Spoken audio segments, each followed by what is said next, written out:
에베소서 2장 8절 말씀을 제가 봉독해 올리도록 하겠습니다. 너희는 그 은혜에 의하여 믿음으로 말미암아 구원을 받았으니 이것은 너희에게서 난 것이 아니요 하나님의 선물이라. 아멘. 반갑습니다. 그동안 잘 지내셨습니까? 무더위가 기세가 조금 꺾인 것 같죠? 아침 저녁으로 시원한 바람이 부는 것을 보니까 가을에 들어선 것 같습니다. 자연 생태계의 보존을 위해서는 여름에는 더워야 되고 겨울에는 추워야 한다고 합니다. 태풍이 오면 피해가 큽니다. 그러나 바다를 죽이는 적조를 해결하려면 태풍이 불어서 바다를 한번 뒤집어 놓아야 합니다. 더운 것에도 하나님의 뜻이 있고 추운 것에도 하나님의 뜻이 있고 태풍이 오는 것에도 하나님의 뜻이 있습니다. 더 나아가 하나님의 교회에서 일어나는 일에도 하나님의 뜻이 있습니다. 우리 교회 통기타 대표 가수인 윤행주 장로님께서 간증을 하러 오신 적이 있습니다. 그때 미당 서정주 시인이 구원받은 이야기를 했습니다. 서정주 시인은 불교 문학계의 권위자입니다. 그가 막내 아들을 집에 미국에 갔다가 예수님을 만났습니다. 그리고 한국에 돌아와서 암으로 병원에 입원해 있었습니다. 그때 윤행주 장로님께서 기타를 가지고 가서 찬송을 불러주면 그렇게 좋아했다고 합니다. 서정주 시인이 돌아가시기 3시간 전에 홍정길 목사님, 윤행주 장로님 그리고 몇 명의 성도들이 모여서 마지막 임종 예배를 드렸습니다. 그때 불렀던 찬송이 내 영혼이 은총 입어 중한 죄짐 벗고 보니라는 찬송이었습니다. 그 신이 돌아가시고 난 이후에 불교 문학계의 권위자였기 때문에 불교식으로 장례는 했습니다. 그러나 그의 마음에는 예수 그리스도를 믿고 구원받았다는 확신을 가지고 있었습니다. 지금은 서정주 시인이 천국에서 영원 복락의 생을 살고 있을 것입니다. 왜냐하면 예수님 믿고 구원받았기 때문입니다. 사람이 받는 복 중에 가장 큰 복은 구원의 복입니다. 어떤 목사님이 말하기를 교회가 어려울 때는 순수한 복음을 설교해야 된다라고 했습니다. 일리가 있는 말입니다. 온천제일교도 지금은 복음의 설교가 필요한 때라고 생각이 들어집니다. 그래서 저는 구원이라는 중요한 주제에 대해서 여러분과 함께 말씀을 나누면서 은혜를 받고 싶습니다. 다음 달에 설교할 때는 구원받은 사람의 지위에 대한 이야기를 할 것이고 그 다음 달에 설교를 하게 되면 구원받은 사람은 어떻게 살아야 되는지에 대한 이야기를 드리려고 합니다. 오늘은 2개의 질문을 가지고 설교를 진행할 겁니다. 그래서 오늘 설교 제목은 근본적인 질문입니다. 첫 번째 질문입니다. 여러분은 구원받았습니까? 아멘입니다. 이 근본적인 질문은 아멘을 조금 더 크게 하시는 게 좋습니다. 다시 한번 물어보겠습니다. 여러분은 구원받았습니까? 우리 앞에 계시는 김명준 씨, 이분은 신학교를 다녔어요. 교회에서 전도사님도 하셨습니다. 그리고 배구를 하면 너무너무 잘했습니다. 예전에 장전 제일교회에 계속 다니시는데 이제는 온천 제일교회 와 계시네요. 제가 2부 예배까지 이렇게 참석할 줄 몰랐습니다. 제가 부탁을 좀 했습니다. 아멘도 앞서지 말고, 사도신경 할 때도 앞에 하지 말고, 찬송을 부를 때도 좀 같이 맞춰서 하고, 앞으로 온천제일까지 예배 드리려면 교인들과 보조를 맞추어서 그렇게 하시라고 부탁을 드렸습니다. 왜냐하면 과거에 그런 분이 아니었기 때문입니다. 여러분이 구원받았다, 아멘으로 반응을 했습니다. 그렇다면 여러분은 언제 구원받았습니까? 구원받은 정확한 날짜를 알고 있습니까? 이 질문은 기쁜 소식 선교회라고 하는 박옥수 이단에서 묻는 질문입니다. 구원받은 정확한 날짜를 모른다면 그 사람은 구원받은 사람이 아니다라고 말합니다. 여러분은 구원받은 날짜를 정확하게 알 수 있습니까? 극적인 체험을 통해서 구원받은 사람은 구원받은 날짜가 언제다 정확하게 알 수 있습니다. 그러나 대부분의 교인들은 구원받은 정확한 날짜 모릅니다. 저도 구원받은 날짜 모릅니다. 그러면 구원받았다고, 구원의 확신을 가지고 있다고 분명히 말하는데 어떻게 해서 교인들이 구원받은 날짜를 정확하게 알지 못하는가? 오늘 본문을 같이 읽어보겠습니다. 다 같이 읽어볼까요? 너희는 그 은혜에 의하여 믿음으로 말미암아 구원을 받았으니 이것은 너희에게서 난 것이 아니요 하나님의 선물이라. 우리가 구원받은 것은 하나님의 은혜로 받았다라는 것입니다. 계속해서 에베소서 2장 5절을 함께 읽어보겠습니다. 다 같이 읽어볼까요? 허물로 죽은 우리를 그리스도와 함께 살리셨고 너희는 은혜로 구원을 받은 것이라. 가로 속에 있는 말을 다시 읽어보면 너희는 은혜로 구원을 받은 것이라고 했습니다. 우리가 하나님의 은혜로 구원을 받았습니다. 우리의 구원은 우리의 선택의 결과나 혹은 우리의 노력의 결과가 아니라 하나님께서 은혜를 베풀어 주셨기 때문에 우리가 예수님을 믿게 되었습니다.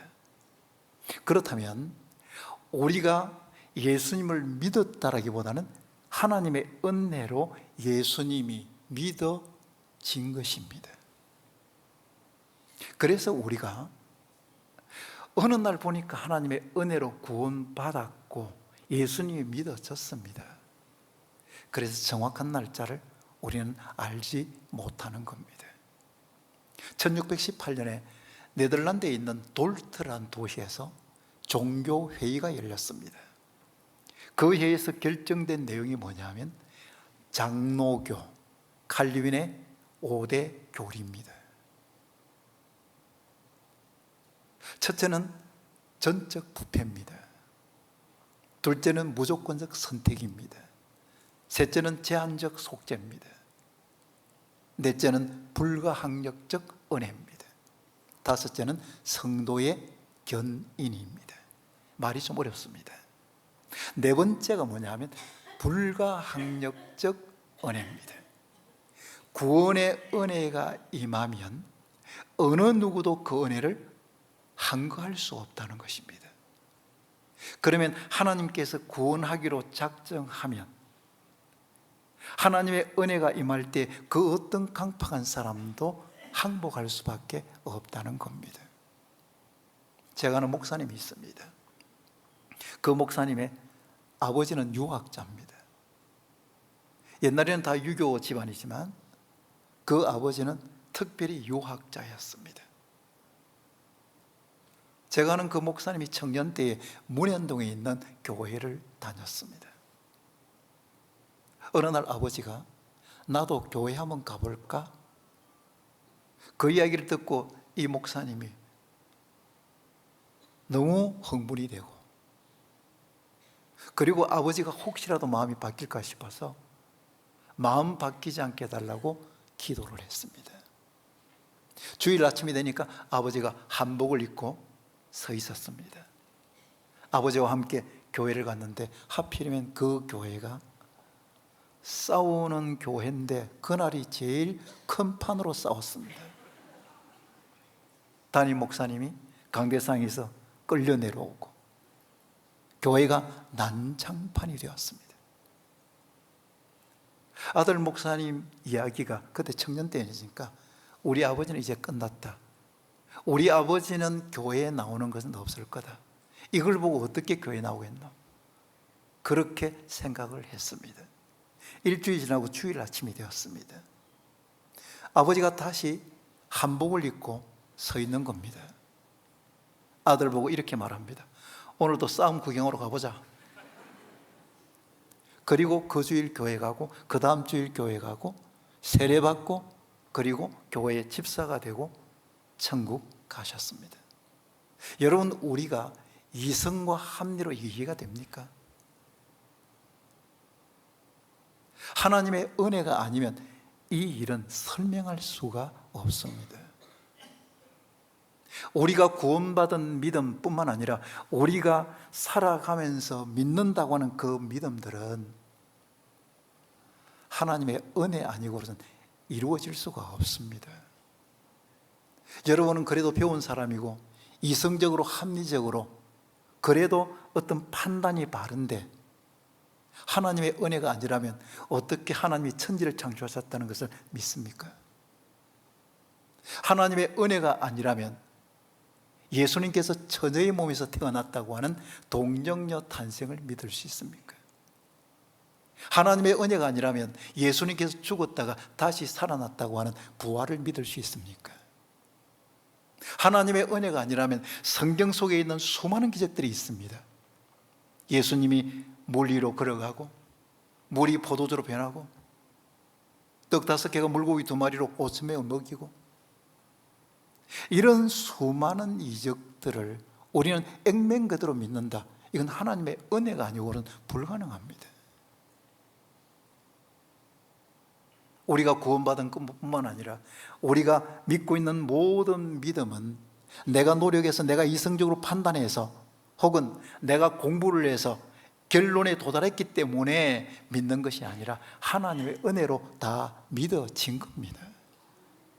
그렇다면 우리가 살아가는 모든 삶도 하나님의 은혜입니다. 우리의 일상이 다람쥐 쳇바퀴 돌듯이 반복되는 것이지만 그 반복되는 삶도 하나님의 은혜입니다. 저를 한번 따라 하시겠습니까? 모든 것이 하나님의 은혜입니다. 건성으로 말하지 말고 영혼을 담아서 한번 해보겠습니다. 다 같이 한번 해보겠습니다. 모든 것이 하나님의 은혜입니다. 두 번째 질문입니다. 여러분은 지금 이 세상을 떠난다고 할지라도 천국 간다는 확신이 있습니까? 첫 번째 질문은 여러분은 구원받았습니까? 라는 질문이었습니다. 이 질문에 아멘이라고 한다면 반드시 두 번째 질문에 아멘하게 되어 있습니다. 저는 세례문답을 교인들하고 이렇게 하는데, 세례문답할 때마다 온천제일교회 장찬원 목사님 옆에서 보조하면서 세례문답했던 그 한 사건이 아직도 기억이 납니다. 그 교인이 여기 있을지도 몰라요. 장 목사님이 지하실에 지하 1층에 세례문답하고 있는데, 세례문답 하려는 그 사람이 화장실에 가서 담배를 피우고 냄새를 부풀 풍기고 왔습니다.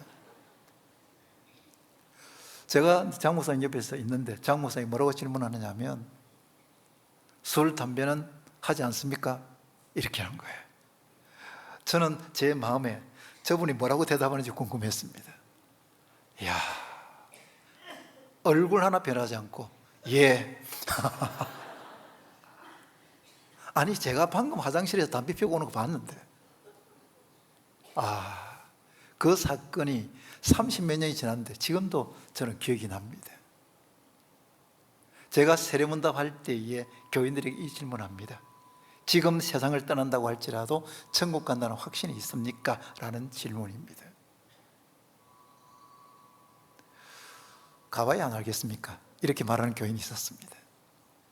제가 이렇게 살아가지고 천국 가겠습니까? 라고 도리어 묻는 교인도 있었습니다. 어떤 교인은 앞으로 천국 가도록 노력 많이 해보겠습니다, 이렇게 하는 교인도 있었습니다. 이 대답은 다 틀린 말입니다. 예수님 믿고 구원받은 사람은 반드시 천국에 들어가는 줄로 믿습니다. 오래전에 초등학교 4학년 학생으로부터 성탄 카드를 받았습니다. 지금은 뭐 카톡으로 문자로 다 인사하지만 그때는 카드로 인사하는 시대였습니다. 제가 그 카드를 펼치고 내용을 읽어보고는 뒤로 넘어갈 뻔했습니다. 그 내용은 이렇습니다. 사랑하는 목사님, 새해에는 아름다운 천국에 들어가시기 바랍니다. 여러분, 목사 정도 되면 천국에 들어가라고 하는데 아멘 할렐루야 이래야 되는 거 아닙니까? 근데 제가 믿음이 없어가지고 아멘이 나오지 않는 거예요. 아직은 가고 싶지 않았습니다. 그때 막 목회 시작했는데 제가 지금 가면 안 되겠다는 생각이 들어서, 그 아이는 좋은 글이라고 생각하고 썼는데 저는 그 글을 읽고 깜짝 놀라고 충격받았습니다. 1년 동안 이 아이의 예언이 이루어질까 봐 겁이 났습니다. 여러분, 우리는 예수님 믿고 구원받았습니다. 예수님 믿고 구원받은 사람은 언제 세상을 떠나든지 간에 반드시 천국에 들어갑니다. 이것이 구원의 진리입니다. 여러분, 이렇게 말할 수 있습니다. 아니, 그럼 죄를 짓고 회개하지도 않았는데 죽으면 천국 갑니까? 맞습니다. 천국 갑니다. 죄를 지었다고 해서 천국 백성에서 탈락되는 것 아닙니다. 한 여집사님이 저를 찾아왔습니다. 엄마가 교회 집사님이었고 새벽 기도를 늘 다니고 있었는데 충격적인 사건으로 인해서 우울증에 걸렸습니다. 그러다가 스스로 목숨을 끊었습니다. 장례를 치르고 나서 이 집사님이 제게 와서, 목사님, 저희 어머니는 천국 갔습니까? 지옥 갔습니까? 제가 그 집사님에게 어머니가 예수님 믿고 구원받았던 것 압니까? 예, 어머니는 예수 믿고 구원받았습니다. 그렇다면 천국 가셨습니다. 병으로 스스로 목숨을 끊는 자살을 했지만 자살을 했다고 해서 지옥 간다, 그렇게 말하는 건 아닙니다. 그 병으로 그렇게 되셨다면 천국 가셨습니다. 그러니까 환한 얼굴로 돌아갔습니다. 우리는 죄에 대해서 이야기하지만 이 죄를 지었다고 해서 우리가 천국에서 탈락되는 건 아닙니다. 이 땅에 죄 짓지 않는 사람 없습니다. 요한일서 1장에 보면 만일 사람이 죄 없다고 한다면 하나님을 거짓말쟁이로 만든다고 했습니다. 다 죄 짓습니다. 그러나 하나님께서는 반드시 우리를 구원합니다. 칼빈주의 5대 교리를 이야기했듯이 제일 마지막이 성도의 견인입니다. 성도의 견인이란 뭐냐면 구원받은 백성은 끝까지 하나님께서 지키신다라고 하는 것입니다. 하나님께서는 구원받은 백성을 끝까지 지켜주신다라는 거예요. 로마서 11장 29절을 함께 읽어보겠습니다. 로마서 11장 29절, 방송실 한번 다 같이 읽어볼까요? 하나님의 은사와 부르심에는 후회하심이 없느니라. 하나님의 은사와 부르심에는 뭐가 없다고요? 후회하심이 없는 거예요. 만일에 하나님께서 구원한 백성이 구원에서 탈락된다면 하나님의 전지전능에 문제가 생겨버립니다. 하나님께서 은혜를 베풀어 주셔서 이 사람을 구원의 백성으로 삼으셨는데 나 생각해 보니까 내가 잘못 선택했네, 이렇게 하나님 말씀하시지 않는다는 거예요. 그래서 하나님의 부르심에는 후회하심이 없습니다. 하나님은 끝까지 구원받은 백성을 구원의 백성으로 완성시키시는 겁니다. 그래서 한 번 구원은 영원한 구원입니다. 배워서 하는 무당들, 배워서 하는 점쟁이들을 섭득무당, 섭득점쟁이라고 그러는데, 이 사람들은 용하다는 말을 들을 수가 없습니다. 왜냐하면 정확하게 알지 못하기 때문입니다. 그러나 귀신 든 점쟁이나 귀신 든 무당은 정확하게 압니다. 그 사람이, 이 사람이 예수 믿는 사람인지 아닌지를 정확하게 압니다. 제가 26년 동안 무속인으로 있다가 개종한 사람과 CTS 방송국에서 유튜브 방송을 같이 한 적이 있습니다. 홍 목사님도 같이 조금 했습니다. 제가 방송을 하면서 한번 그분에게 물었습니다. 무속인으로 있을 때 사람들이 찾아오면 뭐 알겠습니까? 그랬더니 그분이 하는 이야기가, 사람이 들어오면 전체 위에서부터 아래까지 쫙 스캔이 된다는 것이었어요. 이 사람이 어떤 사람인지, 이 사람이 지금 어떤 문제를 가지고 오는지 다 보이더라 합니다. 그런데 귀신 든 점쟁이들이나 무당들은 예수 믿는 사람이지는 알아도 예수 믿는 사람 속은 알 수가 없습니다. 왜냐하면 우리 속에는 누가 계시기 때문입니까? 성령이 계시기 때문입니다. 성령 하나님이 계시기 때문에 귀신이 아무리 청개를 내려고 해도 낼 수가 없습니다. 만일에 장난으로 점을 치러 갔는데 그 용하다는 점쟁이가, 당신은 동쪽으로 가지 말고, 그리고 물을 조심해라, 이런 정계를 냈다 그러면 그 점쟁이가 가짜든지 내가 가짜든지 둘 중에 하나는 가짜입니다. 성령의 사람 귀신은 반드시 알아보게 되어 있습니다. 사도행전 19장에 보면 바울이 에베소에서 복음을 전했습니다. 그때 예수님의 이름으로 귀신을 쫓아내었습니다. 이것을 본 제사장 스게와의 7 아들이 자기들도 예수의 이름을 빙자해서 귀신을 쫓아내겠다고 귀신을 쫓아내다가 귀신이 이렇게 말합니다. 사도행전 19장 15절입니다. 함께 읽어볼까요? 악귀가 대답하여 이르되 내가 예수도 알고 바울도 알거니와 너희는 누구냐 하며, 귀신이 이렇게 이야기하는 겁니다. 내가 예수도 알고 바울도 아는데 너희는 누구냐? 귀신은 예수님도 알고 바울도 압니다. 그렇다면 예수 믿고 구원받은 우리도 알겠습니까? 모르겠습니까? 압니다. 귀신 든 점쟁이나 귀신 든 무당들은 우리가 예수 믿는 사람인지 아닌지 정확하게 압니다. 우리 교회 김진홍 목사님이 부흥회를 오셨습니다. 부흥회로 오셔서 간증을 하면서 이런 이야기를 했습니다. 교회를 개척하고 동네를 구경하기 위해서 이렇게 둘러보고 있는데 무당이 구슬하고 있는 곳에 잠시 멈추어서 구경을 했습니다. 무당이 한참 구슬하다가 갑자기 일어나더니 여기 예수 믿는 사람이 있으면 좀 나가 주십시오. 굿발이 안 내립니다. 그랬습니다. 김진홍 목사님 보니까 자기 밖에는 예수 믿는 사람이 없는 것 같아서, 아이고 미안합니다. 저는 저 밑에 교회를 개척하고 동네를 구경하려다가 여기 잠시 멈췄는데 방해되었다면 가겠습니다 하고 나왔습니다. 그리고 몇 개월이 흘렀습니다.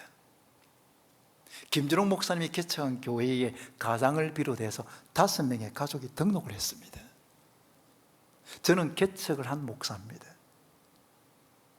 한 주일에 5명이 등록하면요, 개척교회 목사는 좋아서 뒤로 넘어갑니다. 얼마나 좋았던지 김준홍 목사 예배 마치고 물었습니다. 어떻게 우리 교회에 등록하게 되었습니까? 그 무당이, 그 사람이 하는 이야기가, 집에 하도 우환이 많아가지고 무당에게 구슬하러 갔더니 무당이 말하기를 당신 집의 우환은 구슬해야 될 우환이 아니라 교회 가야 될 우환이라 그런 거예요. 그러면서 저 밑에 저 교회 가라고. 그리고 몇 개월이 흘렀습니다. 길을 가다가 무당을 만났습니다. 여러분, 목사하고 무당하고 만나면 참 입장이 곤란합니다. 우리 교회 집사님 아들하고 범어사 직계 암자의 신도의 회장 딸하고 결혼을 했습니다. 허심층 2층에서 결혼식을 하는데 제가 주례하기 위해서 가니까 신부 아버지가 자기 절에 주지스님을 데려와가지고 제가 인사를 시킵니다. 제가 아유 반갑습니다 이러니까 스님들은 또 악수를 안 하대요. 이렇게 하는 거예요. 근데 그렇게 하고 나서 할 말이 없어요. 절은 잘 됩니까? 이러겠습니까? 할 말이 없는 거예요. 그래서 저는 오늘 주례할 목사입니다 하고 입장 곤란하게 뭐 서로 이러면서 그냥 나왔습니다.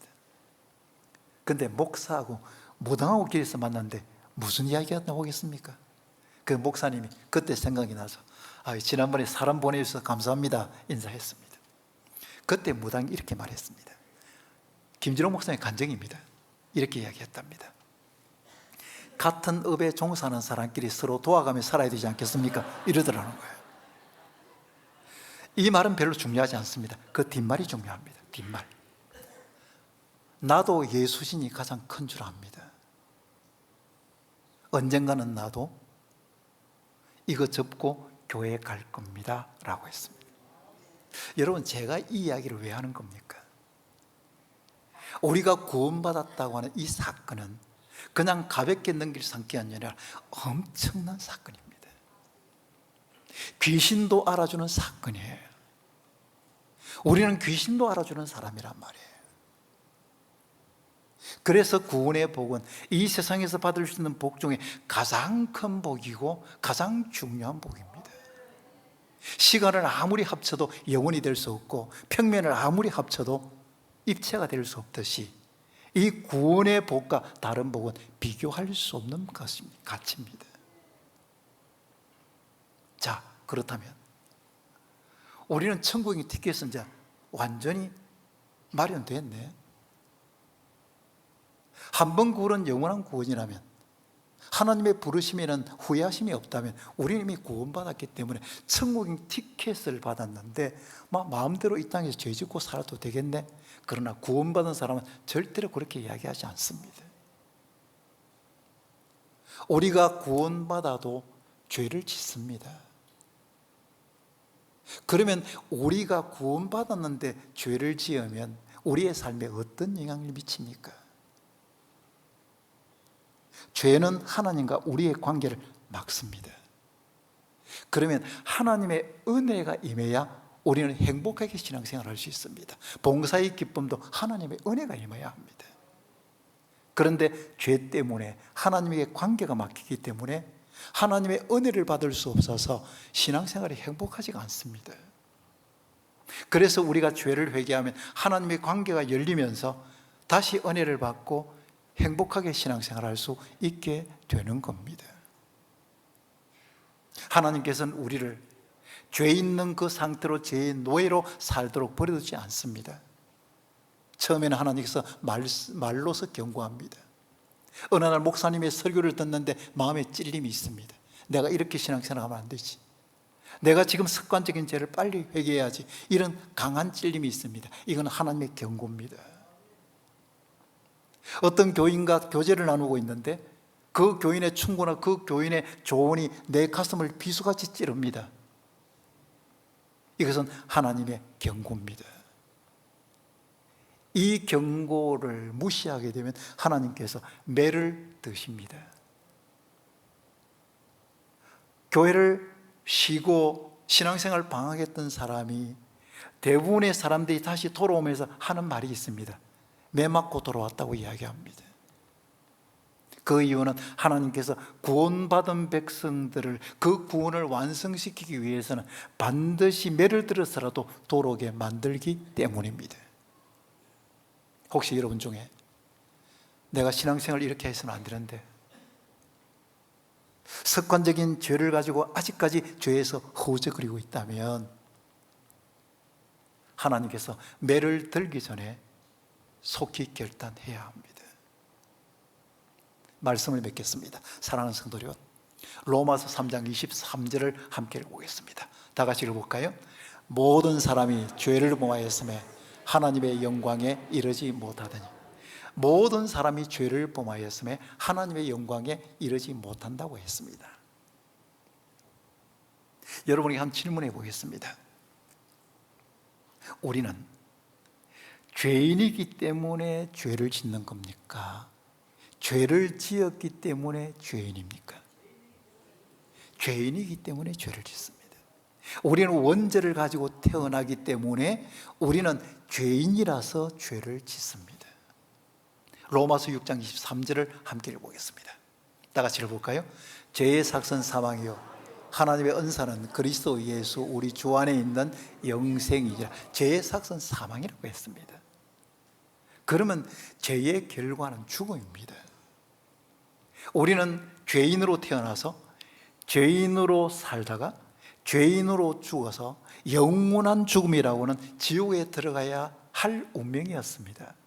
그러나 하나님께서 우리를 사랑하셔서 하나님의 은혜를 부어주셨고 우리가 예수님 믿고 구원받았습니다. 그리고 천국의 소망을 허락해 주셨습니다. 이것은 얼마나 큰 복인지 모릅니다. 어떻게 나 같은 사람에게 이런 구원의 은혜를 베풀어 주시는지 생각하면 생각할수록 감격일 수밖에 없습니다. 저는 온천제일교회 32년 전에 떠났습니다. 여러분 중에는 저를 처음 보는 사람도 있을 겁니다. 앞으로 교회가 안정이 되면 여러분과 저는 만날 기회가 별로 없을 겁니다. 그러나 언젠간 한 번은 만납니다. 여러분도 구원받은 사람이고 저도 구원받은 사람이기 때문에 이 세상을 떠나서 천국에서 반드시 만나게 되는 줄로 믿습니다. 여러분이 받은 구원은 그냥 가볍게 넘길 사건이 아니라 엄청난 사건입니다. 하나님의 은혜로 구원받았다는 그 감격을 가지고 남은 생에 그 하나님의 은혜에 감사하면서 신앙생활 잘하는 성도들이 될 수 있기를 축원합니다. 기도하겠습니다. 하나님 아버지 감사합니다. 오늘도 하나님께 예배드릴 수 있는 특권을 주셔서 감사합니다. 우리 같은 죄인을 사랑해 주시고 믿음 주셔서 구원받은 백성이 되게 하셨고 천국 소망을 허락해 주셔서 감사합니다. 어떻게 우리 같은 사람을 하나님 백성 삼아 주셨는지 생각하면 생각할수록 감사할 것밖에 없습니다. 서로 이 세상에서 고난받고 힘들다고 할지라도 불평하거나 원망하지 않고 구원의 감격을 가지고 기쁨과 감사함으로 이 땅을 살아가는 주의 백성들 되게 하여 주시옵소서. 예수 그리스도 이름으로 기도하옵나이다. 아멘.